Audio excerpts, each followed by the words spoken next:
Good morning again. This is Dale Lamb with Gardner Webb. With me also is Dr. Jeff Hamilton.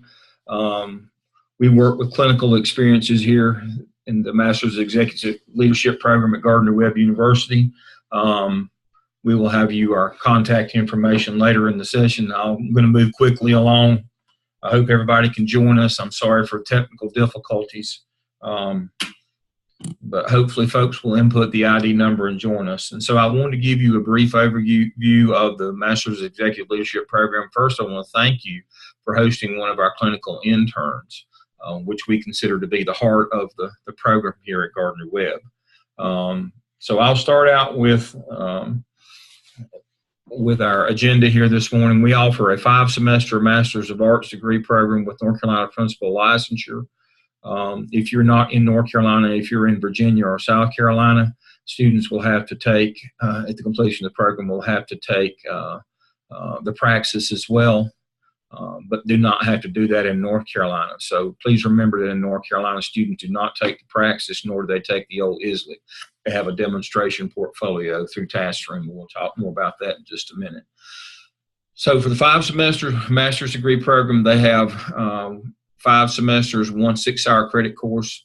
Each of those 5 semesters, MELS 601 through 5, and a brief description of those is 601 is Introduction to the Principalship, 602 is Research and Assessment, 603 is Law and Finances, Resources, 604 is the Curriculum semester, and 605 is the Executive Leadership semester, Leadership Style, Self-Assessment, and Dispositional Skills.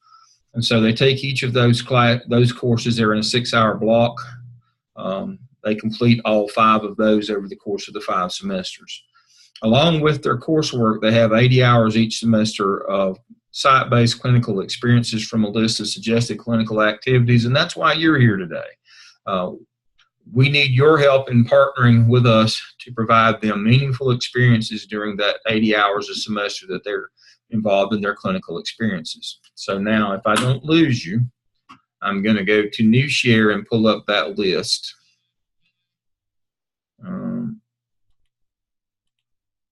And here we go.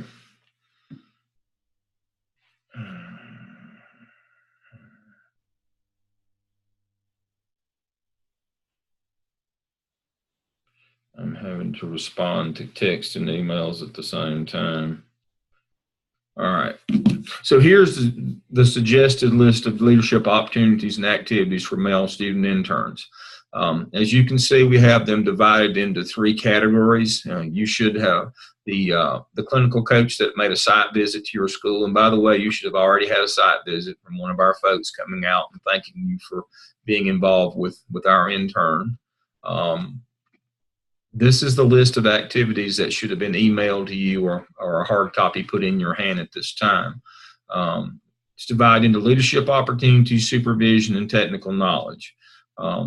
While we're training these folks to be principals, as is exemplified by the list of leadership opportunities that we expect them to do during their clinical experience, we also understand that rarely does anybody get the battlefield promotion anymore and go from non-administrator to principal overnight. Usually they have to be an assistant principal first. And so here are the activities that are most associated with that role. And we expect them to be able to have the opportunity to do those at the same time. Now, it's not by accident that the longest list of things that we expect them to do are leadership opportunities and the shortest supervision. But we do expect, since they're going to be at a technician level job, assistant principal, that they get some technical knowledge as well. So those are the list of activities. Those are the things that they will be doing at your school, at your direction or with your permission, and they will keep a log of those activities. They have to get 80 hours each semester, which represents loosely 1 hour a day. And at the end of that semester, they're to bring that written log to you, and you're to sign it, and they upload that in TaskStream. And so I'll show you that log now. Let me go to New Share.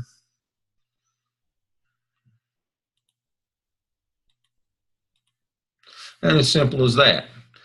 They keep the date, what they did, what competency that aligns with, and how many hours that they worked on that. So that's their responsibility, to keep that log and to bring it to you at the end of the semester. Please remember, this is the extent of the paperwork that you have to do is to simply sign their log at the end of the semester. There's no evaluations for you to do. There's no task stream. There's no blackboard. There's no written evaluations like in the old days for principal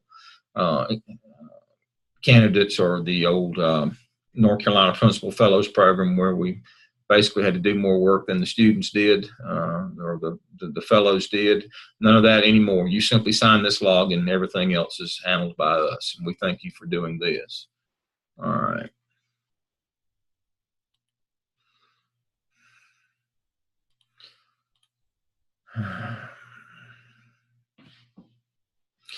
All right. In addition to, in their clinical experience, in addition to the 80 hours that they get at your building, they will also have to complete an electronic portfolio and task stream. As I said earlier, North Carolina students can no longer take an ISLIC exam or the praxis. They must submit this demonstration portfolio to the state for grading in order to get their licensure. This portfolio has a direct response folio that has 6 evidence artifacts, School of Ed dispositions, and competency analysis. And they also have to, that's for their evidence work. There are 6 evidences. Those 6 evidences, they replicate the school improvement plan process. So there's the APSEL, the APTEL, the OMA, the SCIP, the CAP, and the SOB. That doesn't mean much to you folks, but let me briefly give you an example of what I'm referring to. The APTEL is the first of the 6 evidences that they do, and it's a learning program. It's where they disaggregate test scores, form a PLC, and then go in and find the most pressing need academically and put a program in place to address that. It's the Closing the Gap program that's required in North Carolina. The APTEL is staff development. The OMA is management, about putting together a legal master schedule, duty roster, and supervision schedule. The SCIP is for parent and community involvement. The CAP is cultural and disciplinary. And then you put all those first five together and they become your school improvement plan. So those are the 6 evidences that students are required to do in an electronic portfolio. Now, the artifacts that are generated from those, just like the artifacts in North Carolina that are generated by principals during their evaluation program, they're placed separately in a competency folio. Students have to create a folio that has artifacts or icons of the work that they did for proof, and we grade those here at the university. So they have in task stream, they have evidences that go in their DRF folio, and they have artifacts that go in their competency folio. So they have the written narrative of what they did, and then they have the proof of what they did. So we hopefully that stops some of the misbehavior that or kind of cuts back on the opportunity for folks to fake the work that they did when they have to not only write it up, but give us proof, show us pictures of it, of what they did. But that's what they do in task stream. And again, that's in lieu in North Carolina of taking any kind of final exam. Now, in Virginia and in South Carolina, we have some folks, and they will have to take the praxis exam as well. In addition to the 5-semester regular Master of Arts program, we also offer a 3-semester add-on licensure program. Again, it's exactly like the 5-semester master's program. The only difference is they do not take but 3 classes. They take MELS 1, 601, 3, and 5. They don't have to take 2 and 4, but they still have the same requirements: 80 hours of clinical experiences logged in and signed by their site mentor.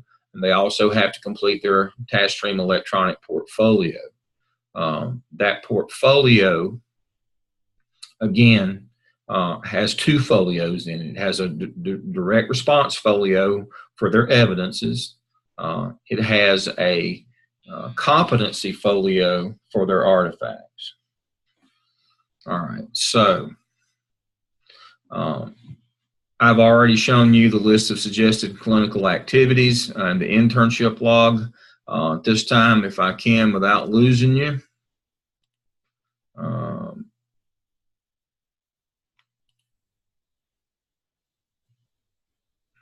I'd like to show you the scale handbook.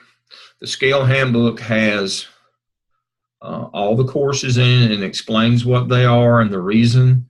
It has the tasks that they do.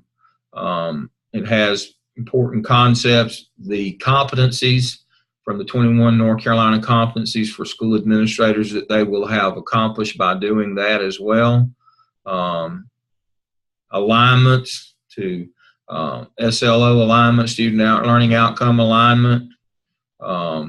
These are all cross-referenced with the 7 administrative standards in North Carolina and 21 competencies.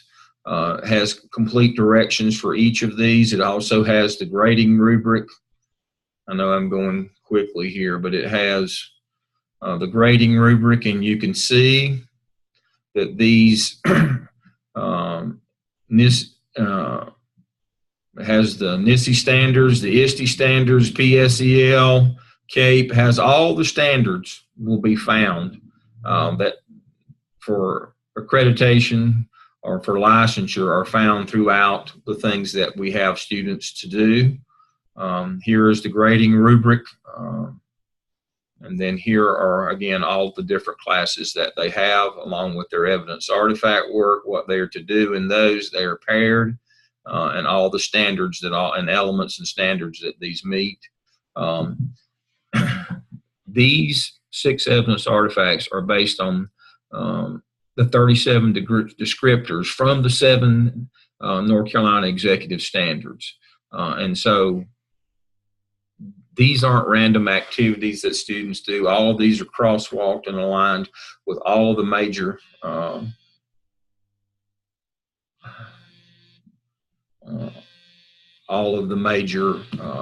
accrediting agencies and state licensure agency. All right. So that is the scale handbook. We'll be glad to send you this if you have questions about the courses or the content of the courses or the content of their task stream portfolio. We'll be glad to send you this. All right. All right. I'm going to attempt now to go to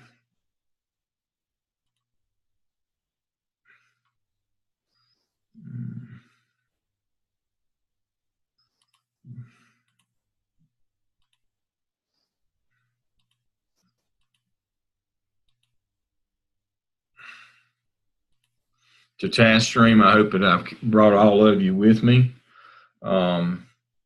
Each of the students has a task stream account. Inside they have a DRF folio, whether they're fall, let's see,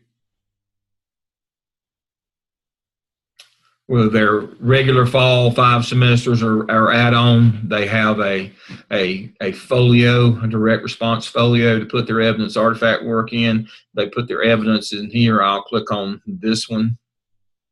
I'll click on the regular one here. Hopefully I'm bringing you with me.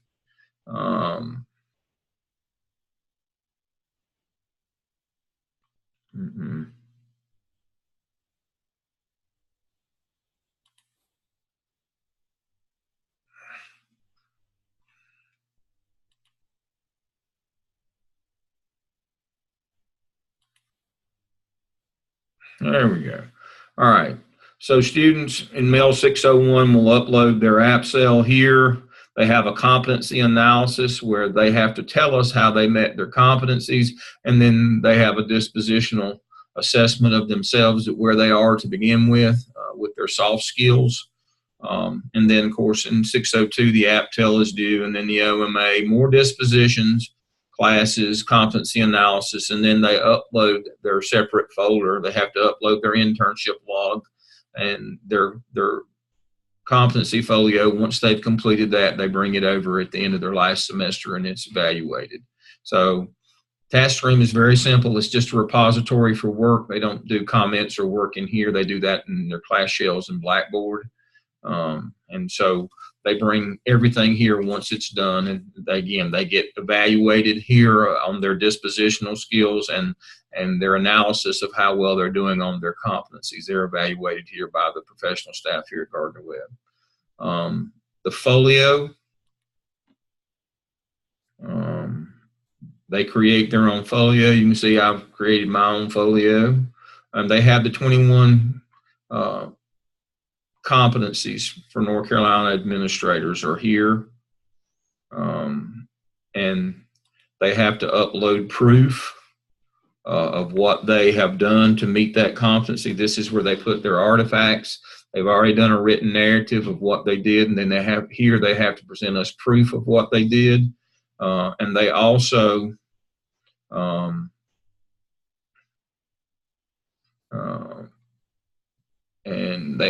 have to link these to digital competencies. One of these round of competencies, they have to give us a link that shows that they have done this in a digital format for 21st century skills. And so that's all embedded in these rounds of doing their competencies. They do 3 rounds of these. Regardless of whether they're in the 3-semester or 5-semester program, they're responsible for 3 rounds of 21 competencies. 1 round is in a digital format. But this is how we're sure that they have met their competencies for North Carolina leaders, which translates to other states as well. So that is the task stream portfolio. Quickly, I want to show you the dispositions, and this is something that we're working on. I can go into any of these. I want to look at dispositions quickly.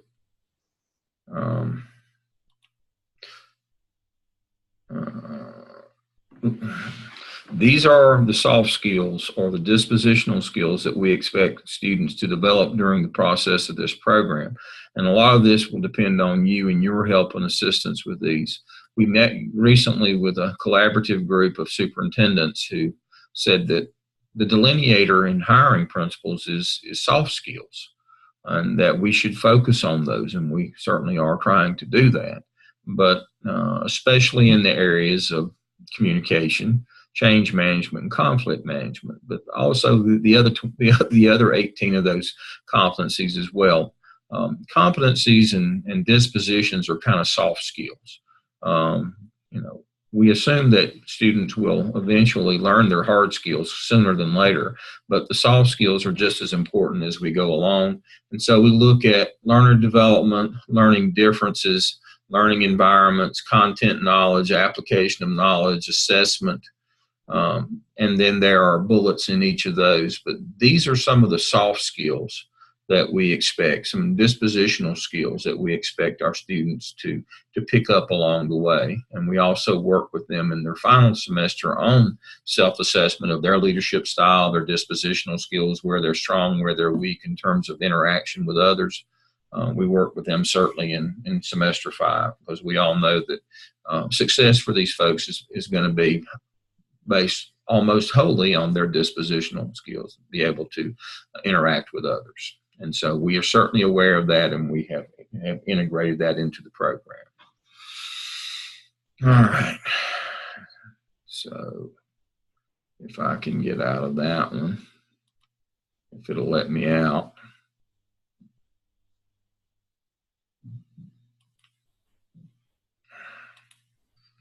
We'll come back to our agenda.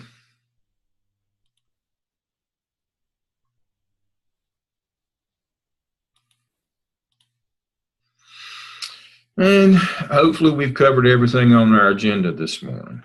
I don't want this meeting to last very long, but I believe that I have covered all the things. Again, I want to thank you all for working with our students. We don't expect you to do the work. We expect them to do the work under your guidance. Give them the opportunity to get these experiences. Again, we have a list of activities that they're expected to do at your school. We have an electronic portfolio that is well spelled out for them that we expect them to do with us, both the DRF folio for evidences and the competency folio for their artifacts. This program obviously mirrors the evaluation system that principals are placed in North Carolina. Please remember that the North Carolina students will not be taking an exam, but South Carolina and Virginia students will be required to take the praxis. So my last share.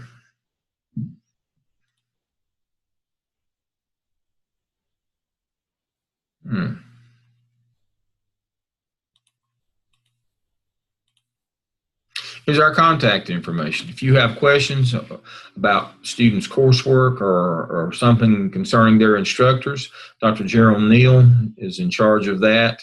As you can see on the screen, there's his email and his office number. If you have a problem with or issue with the clinical experience of one of the clinical interns at your building, please call my cell or email me. You can get me fairly quickly, or you can get in touch with Dr. Hamilton. You notice they have office numbers there. They're here pretty much every day. I am not. I'm on the road visiting clinicals, and so I'm here a good bit, but your best bet is to call me on my cell phone, and I'll be available with any issues or problems that you might have. So please, we see this as a partnership. Please be involved with us as much as you feel comfortable. And if you have any issues or problems, we would be more than glad to work with you on those, and we'll be there immediately, if not sooner. If we need to come out, we'll be glad to. Again, thank you for assisting us in this process. I know that we'll produce better candidates and better principals and eventually create better schools for staff and students. Thank you for joining us today. I'll be signing off now.